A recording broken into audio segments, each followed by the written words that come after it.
On se retrouve pour un contenu autour de la YOLOBOX Extreme. Je vous ai donné mes premières impressions et dans cette vidéo, je vous présente toutes les nouveautés. Alors pour ceux qui souhaitent l'acheter en direct, c'est-à-dire que vous vous intéressez au mixage audio-vidéo et au live stream, enregistrement, tout ça, tout autour de la vidéo, et vous avez posé votre dévolution de la YOLOBOX Extreme, je vous donne aussi toutes les nouveautés, mais ça peut aussi intéresser ceux qui auraient une YOLOBOX normale, ou une mini, ou une pro, ou même une ultra, et qui souhaitent, je ne sais pas, avoir un peu plus de port HDMI ou autre. Cette vidéo est ici pour vous, pour pouvoir vous donner toutes les nouveautés que vous avez sur la YOLOBOX Extreme. Alors l'aspect visuel, on le voit très bien, mais vous avez 8 ports HDMI, vous pouvez très bien le voir aussi sur le site internet, c'est ce qui impressionne le plus. On peut brancher jusqu'à 8 sources en physique. Bien entendu, il y a des sources aussi que vous ne voyez pas. Ça peut être des images que vous avez sur votre carte SD, là en face avant, donc des images, des vidéos, ça peut être des sources. Vous avez aussi d'autres sources comme Picture-in-Picture, c'est-à-dire que vous pouvez multiplier, imaginez vous avez 3 caméras, vous pouvez en faire une quatrième vue avec un Picture-in-Picture ou un side-by-side. Donc grosse nouveauté sur les 8 ports HDMI en entrée, d'autant plus que vous avez 5 ports avec un scaler en 4K 60 images par seconde. Le reste restera en 1080. Et donc, ces ports-là vous permettent de faire un mixage parce qu'au final, vous pouvez faire des live streams en 4K ou de l'enregistrement en 4K aussi, 30 images par seconde. Donc ça, c'est très bien aussi d'avoir appliqué des scalers sur les 5 premiers ports HDMI. Des entrées NDI, donc ça, on le verra aussi à l'ajout, mais ce sera une vidéo vraiment spécifique. Donc vous pouvez avoir jusqu'à 6 flux NDI en entrée et un flux en sortie. C'est-à-dire que, imaginons que vous avez 5 caméras branchées en HDMI, vous en avez une 6e qui est en NDI, ça peut être sans fil ou en filaire en Ethernet. Vous pouvez aussi la brancher, ça fera office d'une 5e ou 6e, une énième entrée vidéo, mais en NDI, parce que la YOLOBOX Extreme est compatible avec le protocole NDI. En sachant que la Ultra est aussi compatible, mais je crois que la Ultra, vous pouvez faire 2 à 3 flux en même temps, alors que là, vous pouvez aller jusqu'à 6 flux NDI sur la YOLOBOX Extreme. Grosse nouveauté aussi, bah là, vous le voyez sous vos écrans, comme on le dit à la télé, un énorme écran de 11 pouces,2 qui fait environ, on parle tout le temps en pouces, mais c'est vrai que nous les Français on aime bien les centimètres, donc il fait 28 cm de diagonale, il n'y a pas beaucoup de bordure, il est magnifique, donc grosse nouveauté. Il a une résolution aussi de 2.5K pixels, c'est quand même assez gros, et il a une luminosité de 1000 nits, donc c'est vraiment très très clair, et vous pouvez régler la luminosité ici. Regardez, vous avez vraiment comme un smartphone, vous avez votre adresse IP ou tout, et le son du casque, la luminosité.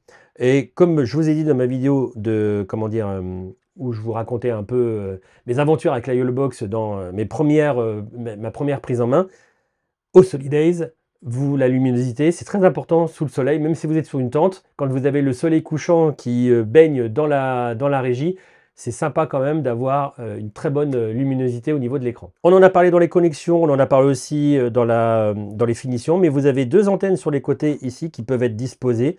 Comme je vous ai dit, si vous êtes très proche d'un Wi-Fi, c'est pas trop, enfin moi en tout cas, j'en ai pas vu l'utilité. Si vous êtes assez loin, donc je dirais, si vous êtes à 20 ou 30 mètres, utilisez ces petites antennes-là sur les côtés pour pouvoir avoir une connexion sans fil dans de bonnes conditions. On en a parlé avec les ports HDMI, mais en plus des 2 ports HDMI que vous avez pour la sortie et que vous pouvez choisir, alors que ça peut être une sortie d'une des voies, ça peut être la 1, la 3, la 5, on s'en fiche. Ça peut être aussi le multiview que vous voyez en ce moment sur le visuel. Ça peut être une sortie programme, comme vous voyez aussi en ce moment sur le visuel. Donc évidemment, si je switch, je vais avoir la même chose sur mon écran et sur le programme. Et ça se bascule aussi sur le multiview que vous avez. Donc ça, vous pouvez le choisir. Donc hormis cela, vous pouvez faire de l'enregistrement interne avec le petit bouton REC ici. On verra parce qu'il y a des choses spéciales comme enregistrer en ISO. Donc vous pouvez enregistrer plusieurs de vos sources en HDMI, etc. Donc ça, vous pouvez aussi enregistrer, que ça soit sur la carte SD, juste le programme, ou sur la carte SD en ISO, ou sur un disque dur. On va voir ça dans on va voir ça dans tout ce qui est. Il y a une vidéo spéciale enregistrement et live stream que je ferai à ce sujet. Et donc enregistrement et live que vous pouvez choisir ici, vous pouvez les faire jusqu'à un 4K 30 images par seconde. On n'en parle pas assez, mais le YOLOBOX Extreme, tout comme les autres YOLOBOX, ce sont des appareils autonomes qui fonctionnent sans ordinateur, mais aussi qui peuvent fonctionner sans alimentation, puisqu'ils fonctionnent sur batterie. Alors là, pour le moment, on est à 100%, parce que je suis branché. Pour les besoins de la vidéo, c'est quand même mieux, parce que avoir la batterie qui baisse, la rebrancher, la rebaisser, etc., c'est un peu embêtant, mais voilà, on n'en parle pas assez. Vous avez sur la Extreme jusqu'à 10 heures d'autonomie en live stream, en enregistrement, etc. Donc ça, c'est très important à le noter. Vous n'êtes pas obligé d'être branché. Vous pouvez faire un live en plein milieu de la pampa. Il n'y aura aucun souci pendant 10 heures. Et c'est à noter quand même, c'est pas vraiment une mise à jour, mais c'est quelque chose que j'ai vécu moi-même tout au long de l'univers YOLOBOX que j'ai pu connaître, de la première, la YOLOBOX première du nom, jusqu'à aujourd'hui.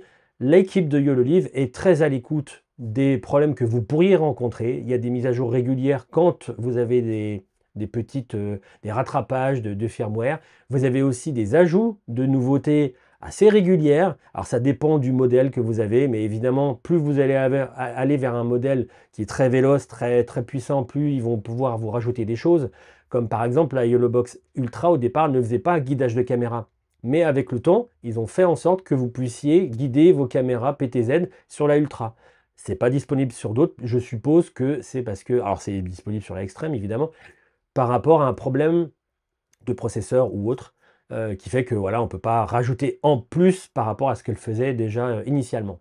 Mais voilà, l'équipe YOLOLIVE, donc pour toutes les YOLOBOX, sont très à l'écoute. Vous pouvez envoyer des requêtes si vous avez un problème ou si vous avez une idée d'une nouvelle fonction et ils corrigent ça très vite et ils sont vraiment très à l'écoute de leur communauté, de leurs clients et tout ça. Et on arrive à la fin de cette vidéo sur la série de la YOLOBOX Extreme. J'espère que vous avez aimé ce contenu. Si vous avez quelques questions au sujet de la YOLOBOX Extreme, n'hésitez pas à les poser en dessous de la vidéo. Je vous dis au prochain contenu.